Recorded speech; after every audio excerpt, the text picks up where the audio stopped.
Hey friends, happy Tuesday. Thanks for joining us for Unscripted on 13 Plus. I'm Anna Orsini. And I'm Carson Courier. Thank you for joining us. We do want to begin with some late breaking news that we've been following throughout the morning. We know that a homicide investigation is underway. It happened in a neighborhood on North Indian House Road near 5th Street and Wilmot Road, not too far from Park Place Mall.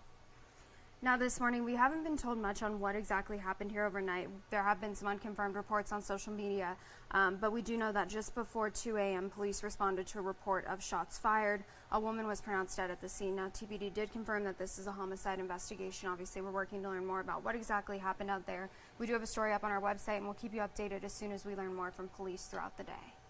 And happening today, the Pima County Board of Supervisors expected to pass a resolution demanding state lawmakers repeal the 1864 law banning nearly all abortions in Arizona. The county says the repeal is needed to protect women's reproductive health. The resolution calls for doctors, lawyers, and other officials to ignore the territorial era law and continue to provide services to women who need or want them. The county board says it has a written template for other counties to follow if they want to take the same stance, but as far as we know, no other county has followed suit. Now, the board chair says the resolution may help repair some of the damage that was done to Arizona in that decision last week. The resolution does not carry any legal weight, and supervisors say they don't expect any pushback from the state. Now, Governor Hobbs has already put abortion-related prosecutions into the hands of the state attorney general, Chris Mays, who has said that she will not pursue cases related to that 1864 law.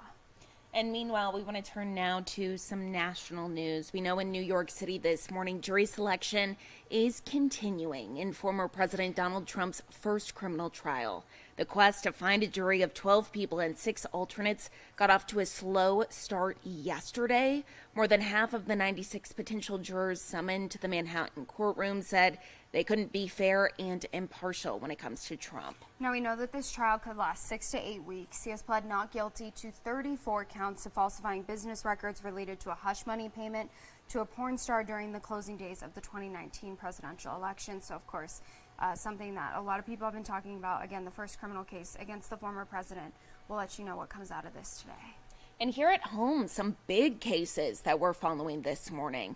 A trial is scheduled to start for an accused murderer featured in our Free to Kill investigation. Police say Robert Rosas shot and killed Domingo Molina near South Liberty Avenue and West Irvington Road in August 2021. Now, our investigation found that Rosas had been arrested for a shooting a few months earlier, but had been released on a $5,000 cash bond despite a violent criminal history dating back more than 20 years. So if you would like to look at this story for yourself, you can on our website right now.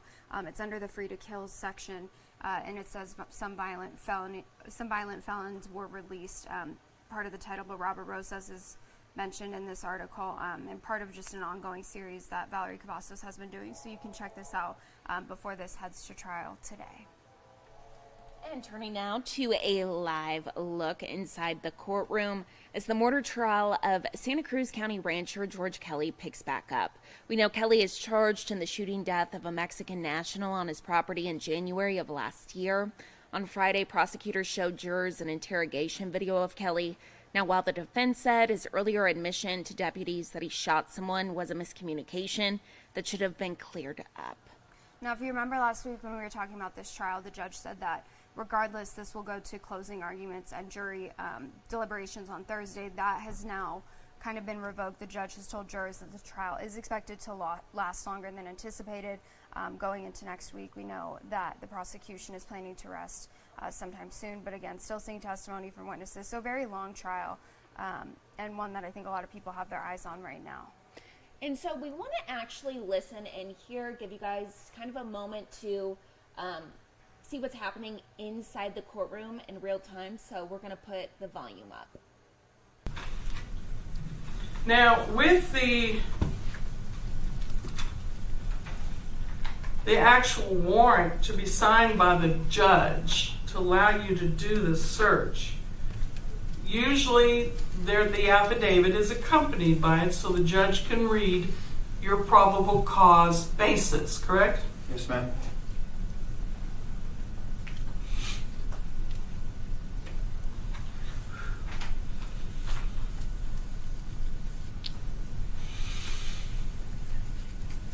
Now I'm going to show you some stuff for you to look over. I picked one of your search warrants, and I believe this is your AT&T search warrant, okay? And I'm going to just let you review it first. I haven't marked it. I'll go ahead and get it marked, okay, ma'am?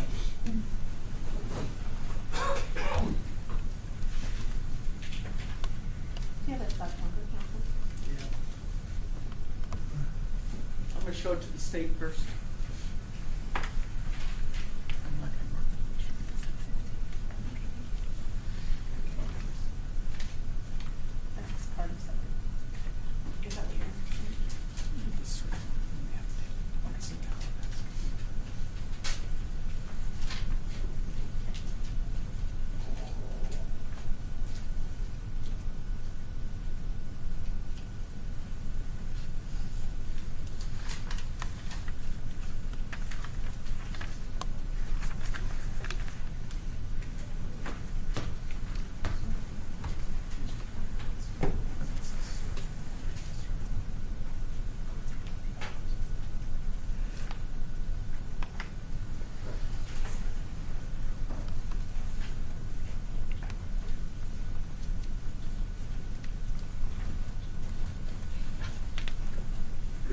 As you go through your affidavit, I did obviously highlight a few things. I'll let you just review it and just let me know when you're ready.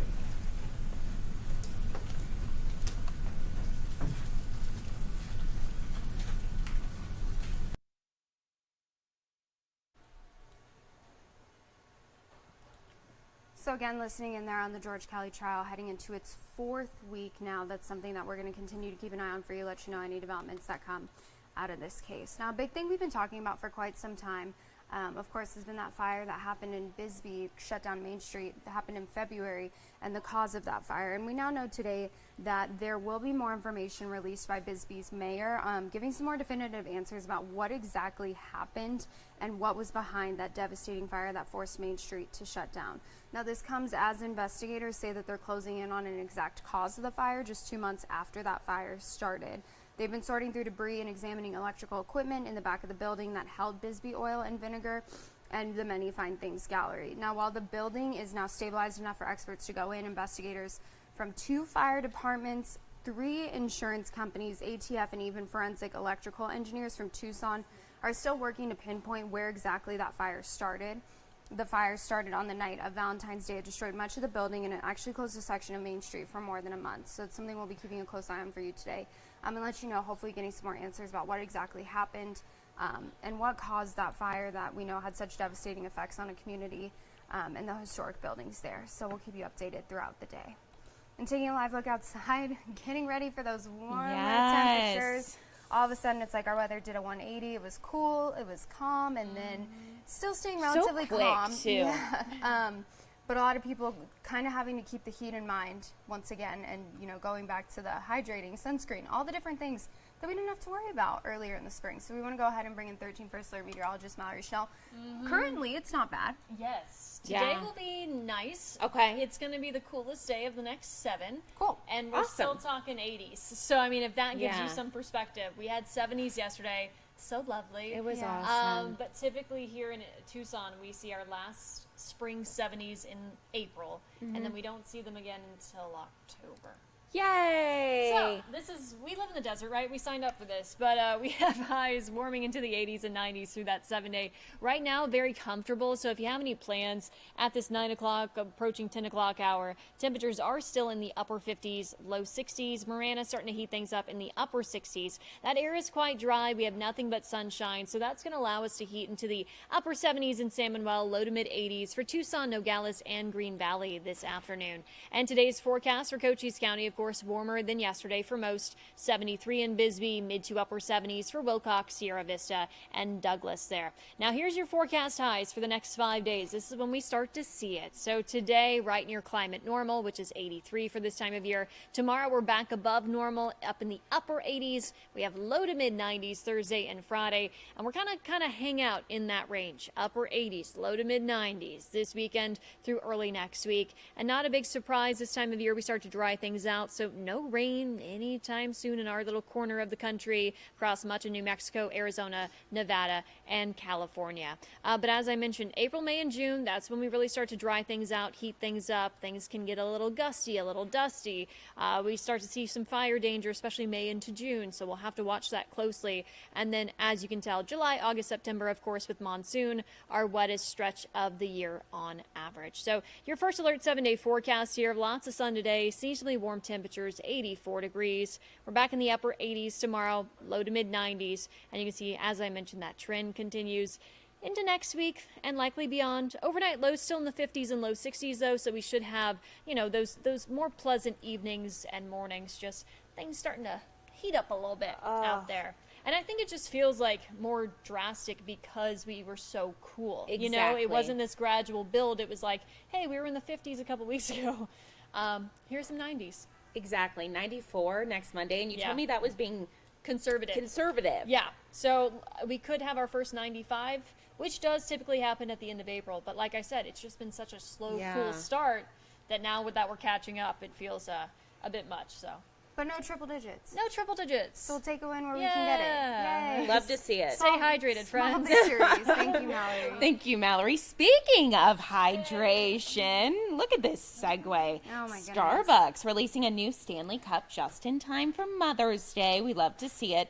Actually, Anna, I'd love your opinion on this because I think for so long we were talking about the Stanley Cups and how there was possibly lead in them and all the people stealing the Stanley Cups from Target and other retailers. And I was actually in Dick's Sporting Goods a couple of weeks ago.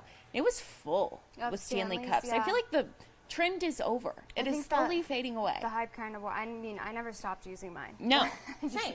I was like, well, let or not, I'm still going to drink from this thing. But, yeah, I mean, I just don't think that, I think they've kind of worn out all the different color schemes. So the last videos that we saw of people acting absolutely crazy to get the Stanley Cups was Valentine's Day. And now I think it's like people have, the pink cup and the blue cup and all the different They have all the cups. you can get. So they'd really kind of have to reinvent the wheel there to, I think, have the same craze as before. But these are really pretty. I actually saw this over the weekend on Facebook, and I was like, oh, that's a nice color. I think Carson would like that. I would like So that. if I see one, I'll grab it for you, or I'll tell your husband, because I know the anniversary's coming up. But yeah. No. So if your mom doesn't have a Stanley, it's a pretty color cup. I mean, honestly, anytime I see a new Stanley, like, I don't need it. They're great gifts, though. But if I saw it, I'd probably you might buy it. I probably well, if would. you're interested in buying this one, it's 40 ounces. It is $49.95. I believe you can get it at different Starbucks stores across the country, numerous Starbucks stores here in town. Yeah, so I think they're selling them go at check it Target out. too. If your Target perfect. has a Starbucks in it, yeah. So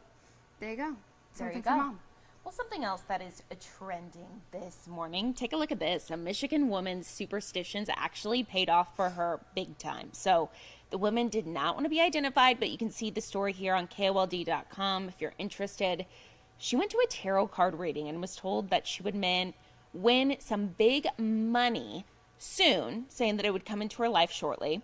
She says she normally buys a few instant lottery games at the same store each week. And after this tarot card reading, she went to a different store, bought some tickets. Later that day, she scratched off tickets and won $500,000. That is crazy. I know. So ended up paying $10 for the ticket, winning $500,000. She says that she plans to pay off her bills, take a cruise, and invest the money. So Interesting. I know. Have you ever done the tarot card or? not like professionally. No, I've I had friends haven't. who have them, and like I'm like, sure, do a reading for me. Yeah. And Interesting. I didn't put much weight into it. No. But now knowing this, I'm like, do you go get one before before the next big lottery? I know. How funny. That's very cool. Very cool for her though. Exactly. All of her friends are gonna be asking where she went. Yeah. To get that reading. We love to see it. Well, this story is actually so sweet. I know you're going to be a big fan, Anna. Look at that handsome boy. He's a guide dog, and he is actually called the dog father for good reason. Very He's active. fathered 323 puppies, but he's retiring. He's retiring. He's out of the business now. But they were all guide dogs too, right? Like Yes. little baby guide dogs. That's so sweet. Yeah. Super sweet. 323. So they were all for the UK charity guide dogs. So Trigger, he's a 9-year-old golden retriever. He's dad. He's so cute. He is very handsome. He looks great for 9. He's a dad to 39 litters Look of at some of puppies. these puppies. Oh, I can't stand it. They're all so handsome. They're so cute. They're all so cute. So So that included one litter of 16 puppies in this was 2021. his last litter of 6 puppies. They're so pretty. Look at that brown rolling dad. around. I mean, I love golden retrievers. I'm a little biased here. Yeah. But so what's really cool is even our news director, Jessica, she likes to say that her guide dog flunked out of She failed out school. of school, yeah. And so now she's just a dog. An at-home dog. Yeah. Not a working girl. No. No, but it's and there's dogs like that you can rescue. I know that dogs like flunk out of the police academy all the time, like canine training. They're just like, you're not cut out for this. And so, yeah, it's really cool that they, give back in such a significant way. 323 dogs going to, this charity to be guide dogs for people throughout their community, and being able to provide that support that I don't think you can get from anything other than an animal. These animals do incredible work. So, I know. And they're really cute, so we love to talk about it. Handsome and so smart. I know. I'm always so Here's impressed. the best part. So Trigger is actually retiring, as we mentioned, but he's going to be adopted by a woman named Sarah Bourne. She actually was a volunteer who's looked after him for the past 7 years. So he just gets to live his best life now. With her not working. Yeah. Oh, that's very sweet. I always wonder when people work with those, whether it's, a canine or a guide dog, when they work with them for so long, like when they do retire, what do? Do you just take them in? I hope so. I would want to. Yeah, a lot of time canine officers that I know, they'll take them in and Just become their family dog? Because Yeah. they've been with them for so long. exactly. I mean, they're like a family member. So, Trigger's very handsome. He is very Very handsome. handsome. So hopefully he enjoys his retirement. Yeah, absolutely. If you guys want to read more about this, the story is actually really in-depth. It's a great read. If you want to head to KOLD.com, you can go to the news tab, click national, and you'll see the headline right there. I can't get over how handsome he is. I know. What a good boy. Well, taking a live look outside one last time. Again, going to be warm today, 84 degrees. Heating up to 89 on Wednesday, and then we're seeing 90s Thursday, Friday. A little bit of a cool down for the weekend, and then back up to 94 on Monday. So we're in for it. This is the time of the year. Hydrating, liquid IV, all the different things. All the things. Now, a reminder, actually coming up at noon, Adia Barnes is going to be holding a press conference following Esmery Martinez and Helena Puello. They were actually drafted into the WNBA last night. Super exciting for the University of Arizona and for those two women. So she's going to be talking about that news, and we'll be streaming that right here on 13 Plus at noon. So make sure to tune in. Thanks for joining us today for this episode of Unscripted on 13 Plus, and we'll see you back here at noon. Have a good one.